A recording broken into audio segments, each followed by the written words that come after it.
नमस्कार। आज हम बूढ़ी काकी पाठ के लघु प्रश्न पढ़ेंगे। देखिए, बूढ़ी काकी, लेखक का नाम है प्रेमचंद। देखिए, लघु प्रश्न है। लघु प्रश्न का अर्थ है हम शॉर्ट आंसर्स पढ़ेंगे।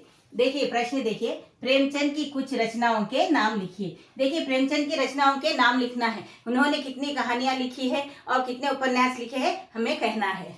देखिए उत्तर, देखिए, कथा सम्राट एवं उपन्यास सम्राट। देखिए, कथा सम्राट का अर्थ है प्रेमचंद जी एक कथा सम्राट थे, यानी कि कहानियों के सम्राट थे, यानी कि वो राजा थे लिखने में। और वो कहानियां एक से एक कहानियां लिखा करते थे, अच्छे से अच्छे कहानियां लिखा था। और भारतीय परिवेश का उन्होंने वर्णन किया है इन कहानियों में। ये छोटी कहानियां लिखते थे और उसमें भारत में रहने वाले जो लोग हैं, गाँव में जो रहने वाले लोग हैं, शहर में रहने वाले लोग कैसे आदर्श के साथ अपना जीवन बिताते थे, सच्चाई और ईमानदारी के साथ, और गरीबी में रहकर भी वो अपना जीवन ईमानदारी से कैसे बिताते उनका उन्होंने वर्णन किया है।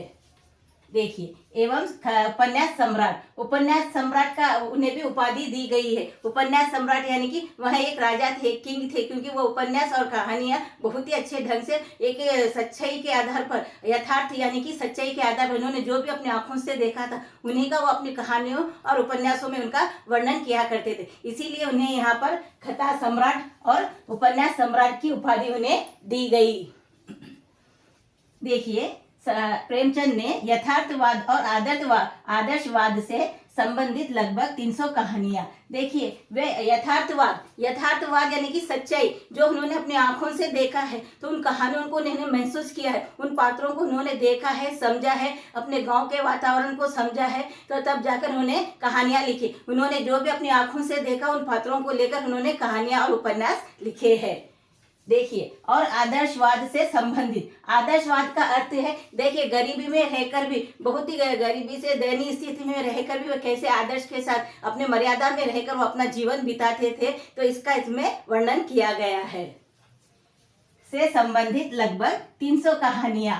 देखिए, उन्होंने 300 कहानियां लिखी है। ऐसे ही प्रेमचंद ने छोटी छोटी कई कहानियां लिखी जो 300 से ज्यादा ही है कहानियां, और उसमें से जो प्रमुख है उनके नाम मैं बता रही हूँ। पंच परमेश्वर, बड़े घर की बेटी, कफन, बूढ़ी काकी आदि उनकी कहानियां प्रसिद्ध है। उनमें से देखो 300 से ज्यादा उन्होंने कहानियां लिखी है, मगर यहाँ पर मैंने कुछ कहानियों के नाम लिखे हैं जो कि बहुत ही ज्यादा प्रसिद्ध है और लोग बड़े प्रेम से इन कहानियों को भी पढ़ा करते हैं।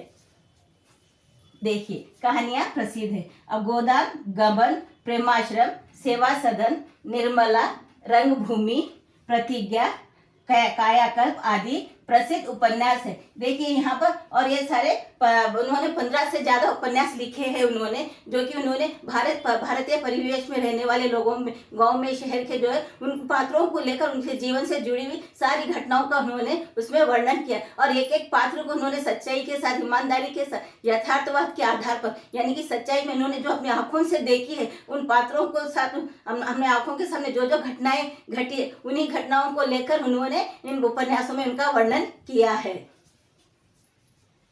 प्रसिद्ध उपन्यास है गोदान, उनका अंतिम तथा सर्वश्रेष्ठ उपन्यास है। देखिए, अंतिम का अर्थ है आखिरी। जब प्रेमचंद जी ने जब गोदान लिख रहे थे वो उनका अंतिम उपन्यास था, अंतिम यानी कि आखिरी उपन्यास।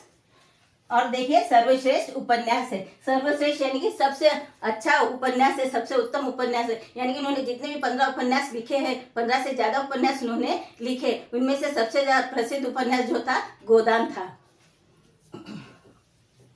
इनकी श्रेष्ठ रचनाएं देशी विदेशी भाषा में अनुदित हुई है। देखिए, देशी विदेशी यानी कि हमारे देश में उन्होंने जितने भी, हिंदी में उन्होंने साहित्य लिखे, उर्दू में भी लिखे हैं, साहित्य में भी, हिंदी में भी उन्होंने साहित्य लिखे हैं, मगर उनकी जो भी रचना है उन रचनाओं को उन्हें दूसरी भाषाओं में भी लिखा गया, यानी कि ट्रांसलेट किया गया, यानी कि हिंदी से उन्हें तमिल, तेलुगु, कन्नड़ ऐसे भाषाओं में उसको अनुदित किया गया, यानी कि ट्रांसलेट किया गया है। और साथ ही साथ देखिए, विदेशी भाषा में भी अनुदित हुई है। इसका अर्थ है हमारे देश के बाहर भी जो लोग उनकी रचनाएं पढ़ना चाहते हैं, कहानियां पढ़ना चाहते हैं, तो उन भाषाओं में भी उनको ट्रांसलेट किया गया, यानी कि एक भाषा से दूसरी भाषा में उसे लिखा गया, बदलकर लिखा गया। तो यहाँ पर विदेशी भाषाओं में भी प्रेमचंद की जो रचना है लिखी गई थी, और वहाँ देश से बाहर भी जो रहने वाले लोग हैं बड़े प्रेम से उन रचनाओं को पढ़ा करते हैं।